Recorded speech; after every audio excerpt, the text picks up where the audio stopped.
lagi salah satu info yang sangat-sangat menggembirakan buat seluruh rakyat Malaysia, di mana baru-baru ini Rafizi membuat satu pengumuman dan mengatakan kerajaan menyasarkan peserta inisiatif pendapatan rakyat IPR terdiri daripada golongan miskin tegar, miskin dan B40 berupaya menjana pendapatan sekurang-kurangnya RM2,000 sebulan, kata Menteri Ekonomi Rafizi Ramli. Inilah yang saya katakan berita yang menggembirakan buat seluruh rakyat Malaysia pada hari ini. Jadi sebelum saya meneruskan isu yang menarik pada hari ini, mohon kiranya pertimbangkan, tolong tekan butang subscribe dan kongsikan video ini. Baru-baru ini, media ini berkata, IPR bantu miskin tegar, jana pendapatan minimum RM2,000 sebulan. Ini satu berita gembira buat para golongan miskin tegar, miskin dan golongan B40. Dan sebelum itu, tahniah saya ucapkan dan kita berharap agar apa yang dikatakan Rafizi ini berjalan dengan lancar.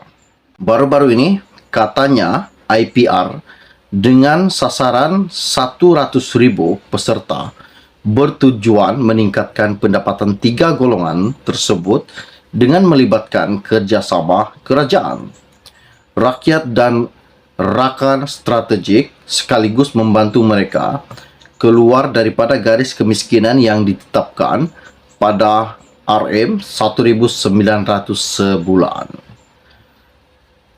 Katanya Rafizi, usahawan tani, contoh usahawan tani, mereka akan mula merasai pendapatan itu selepas hasil tuaian pertama tanaman mereka. Tetapi dalam tempoh menunggu hasil tuaian, kerajaan akan memberi allowance bulanan sebanyak RM500.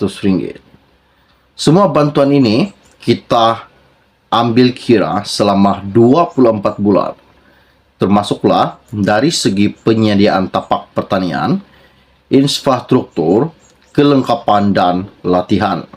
Katanya pada sidang media selepas majlis pelancaran IPR di stesen transit aliran ringan LRT Cempaka Ampang, Kuala Lumpur. Ini salah satu isu yang menggembirakan buat seluruh rakyat Malaysia. Dan tidak lupa juga turut hadir sama Menteri Besar Selangor, Datuk Seri Amiruddin Syahari, dan Menteri Besar Negeri Sembilan, Datuk Seri Aminuddin Harun. IPR merangkumi 3 modal, iaitu usahawan tani, inisiatif usahawan makanan, dan inisiatif operator perkhidmatan yang diwujudkan untuk menyelesaikan masalah ekonomi harian rakyat. Rafizi juga berkata, kerajaan persekutuan akan menyediakan seluas 800 ekar bersamaan dengan 323.7 hektar tanah sebagai permulaan untuk diusahakan oleh peserta usahawan tani sebelum diperluaskan kepada 5,000 ekar menerusi kerjasama daripada kerajaan negeri. Justru, katanya lagi, beliau akan berjumpa dengan setiap menteri dan ketua menteri supaya mereka memperuntukkan tanah di bawah kerajaan negeri untuk melaksanakan program ini di seluruh negara, katanya Rafizi. Ini salah satu inisiatif kerajaan perpaduan. Dan kita berharap juga jangan sahaja ada isu-isu yang menimbulkan, yang meragukan di kalangan kampung, di mana pencerobohan berlaku disebabkan ingin mencari 800 ekar. Itu yang membimbangkan juga buat para golongan-golongan yang tidak berkemampuan yang tinggal di pendalaman. Oke, baiklah, setakat Syam Forecast dari saya untuk Anda semua pada hari ini. Kita akan berjumpa lagi. Salam jumpa dan salam kenal. Bye-bye.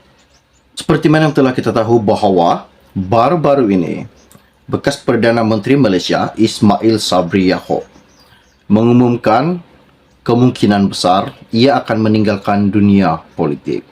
Namun hari ini satu lagi isu yang menggemparkan di mana Ismail Sabri mengesahkan bahwa ia tidak akan mempertahankan jawatan naib Presiden UMNO.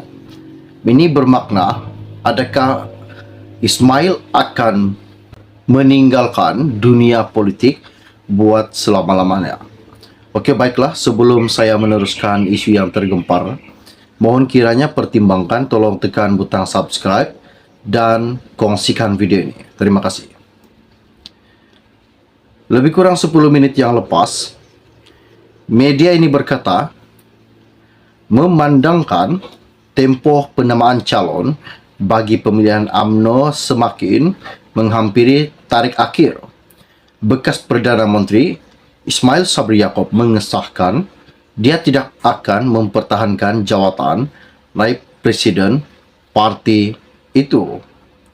Bagaimanapun, ahli Parlimen Berak tidak mahu mengulas punca mengapa dan keputusan itu dibuat, tetapi berkata dia akan mengeluarkan kenyataan media tidak lama lagi.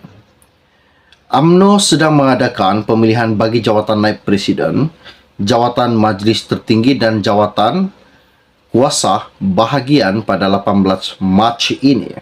Manakala tarikh akhir pencalonan akan ditutup pada hari ini. Parti itu mempunyai 3 jawatan naib presiden. Setakat ini 8 pemimpin parti telah menyerahkan borang pencalonan untuk bertanding, termasuk 2 penyandangnya, Khalid Nordin dan Mazhir Khalid.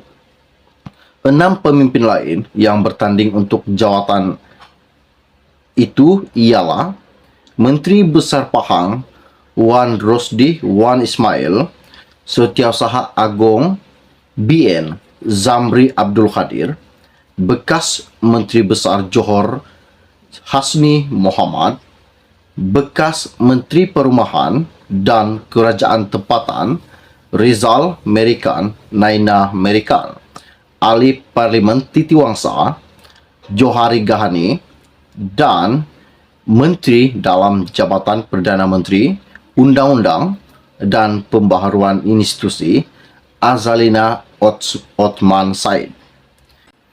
Perhimpunan Agong UMNO bulan lepas menerima pakai ketepikan tidak mempertandingkan jawatan presiden dan timbalan presiden parti.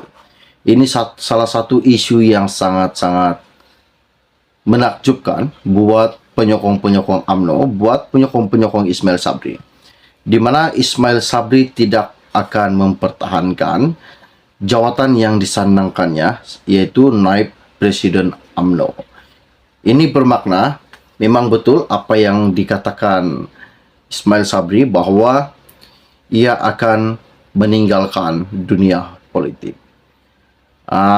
Namun belum ada kes kita dengar, kes berkaitan dengan penyelewengan, pengubahan dan segalanya ketika pentadbiran Ismail Sabri. Ismail Sabri sangat bersih di mata rakyat berbanding dengan menteri-menteri yang lain yang didedahkan Anwar Ibrahim berkaitan dengan projek Jana Wibawa, berkaitan dengan RM600 bilion, berkaitan juga dengan akaun bersatu yang didedahkan Anwar.